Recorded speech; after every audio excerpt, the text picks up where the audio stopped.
बिस्मिल्लाहिर्रहमानिर्रहीम। हदीस शरीफ में है, नंबर 1, बदगुमानी से बचो क्योंकि बदगुमानी सबसे बड़ी झूठी बात है। नंबर 2, किसी की कमज़ोरियों की ठू में न रहा करो।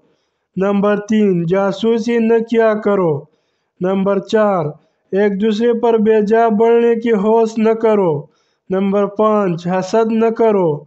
नंबर 6, बुग़्ज़ न रखो। नंबर 7, एक दूसरे की ग़ीबत न किया करो। ये 7 ज़हरीले रज़ाइल है जो उम्मत की सफ़ों को मुंतशिर करते हैं।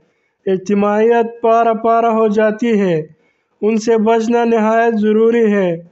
और अच्छी सिफत जिसको अपनाने से मोहब्बत आम होती है वो ये है कि कूनू इबादल्लाह इख्वाना। तर्जुमा, अल्लाह के बंदो भाई भाई बनकर रहो। प्यारे दोस्तों, अगर वीडियो अच्छी लगे तो लाइक करें और चैनल को सब्सक्राइब करें। शुक्रिया।